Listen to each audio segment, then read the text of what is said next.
Hello learners, welcome back to experience classes. मैं हूं अनवर शुक्ला और स्वागत करता हूं आपके अपने यूट्यूब चैनल एक्सपीरियंस क्लासेस में। आज का जो लेक्चर है वो बहुत इम्पोर्टेंट है in point of view JEE mains और आपके बोर्ड्स के पॉइंट ऑफ व्यू से। ठीक है, इसका नाम है इंटीग्रेशन बाय सब्स्टिट्यूशन मेथड। तो टॉपिक का नाम लिख लो, इंटीग्रेशन बाय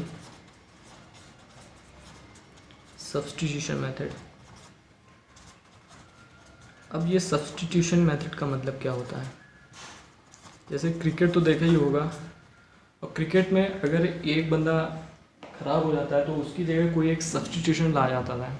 ठीक है, इसी तरह से यहाँ पे भी हमारा मैथ्स में भी है इंटीग्रेशन में कि अगर हमें कुछ चीज़ें कम करनी है इंटीग्रेशन को, ठीक है, उसके लिए हम लोग सब्स्टिट्यूट यूज़ करते हैं।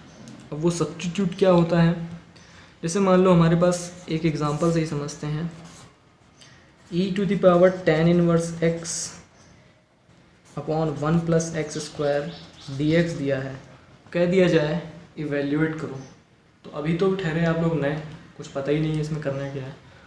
तो ऐसे सवालों को देख के कुछ अजीब सा मन में लगता है। ठीक है, उसको करने के लिए हम लोग को कुछ नहीं है, केवल और केवल सब्स्टिट्यूशन मेथड होना चाहिए। ठीक है, तो सब्स्टिट्यूशन मेथड लगाने के लिए करते क्या है? सबसे पहले तो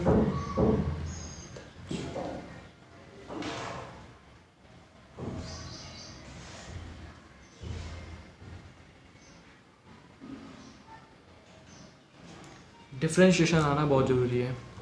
अब हमें पता होता है कि tan इनवर्स x का डिफरेंशिएशन होता है 1 + x², 1/1 + x² होता है, यही होता है ना।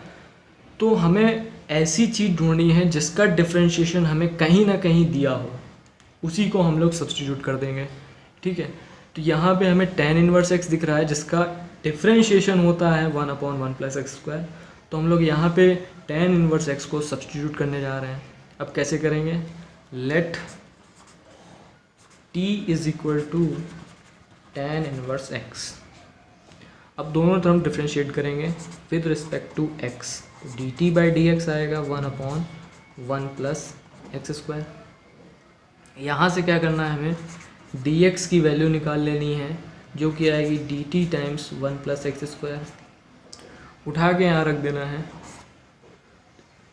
tan इनवर्स x की जगह t, ठीक है, अपॉन ये 1 + x² ऐसे ही रहेगा, और dx की जगह dt टाइम्स 1 + x²। अब देखो ये 1 + x² 1 + x² कैंसिल आउट हो गया। अब जो हमारे पास सिंपल जो इंटीग्रेशन बचा वो e⁻t dt बचा। देखो हमारे पास वेरिएबल भी सेम हो गया, और जिसके रिस्पेक्ट में सेम करना है वो भी हमारे पास है। तो t के रिस्पेक्ट में ही इंटीग्रेट करना है, तो यहाँ पे हमारे पास वेरिएबल भी t है और उसका कोफिशिएंट भी हमारे पास t है। तो अब इसको हम इंटीग्रेट कर सकते हैं, और e⁻t का इंटीग्रेशन होता है e⁻t + c। लेकिन अभी आंसर ख़त्म नहीं हुआ है, क्योंकि हमारा जो मेन आंसर था वो x में ही आना चाहिए। तो जहाँ जहाँ t है वहाँ पे हमने tan इनवर्स x रख दिया + c। ये फाइनल आंसर है।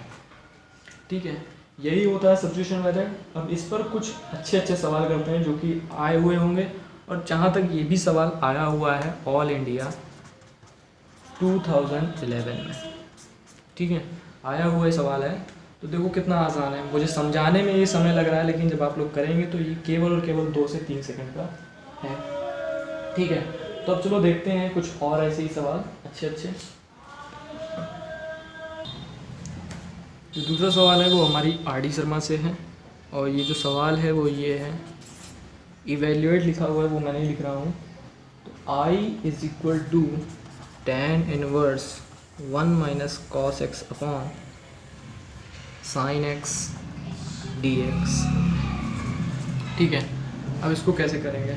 देखो कुछ नहीं समझ में आ रहा है, करना क्या है कुछ नहीं समझ में आ रहा है, लेकिन अगर आपको बेसिक डिफरेंशिएशन आता है तो फिर ये आप सवाल कर ले जाएंगे। जैसे 1 - cos x का फॉर्मूला पढ़ा होगा, नहीं पढ़ा तो 1 - cos 2x का फॉर्मूला पढ़ा होगा।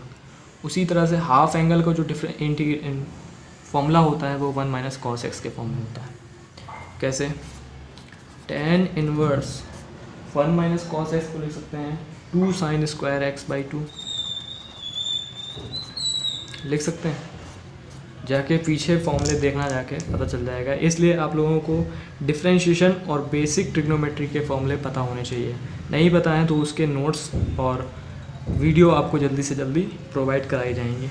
और साइन एक्स का जो फॉर्मूला होता है वो 2 sin x/2 cos x/2 लिख सकते हैं। ये dx है, 2 से 2 cancel out, sine x 1 cancel out हो गया।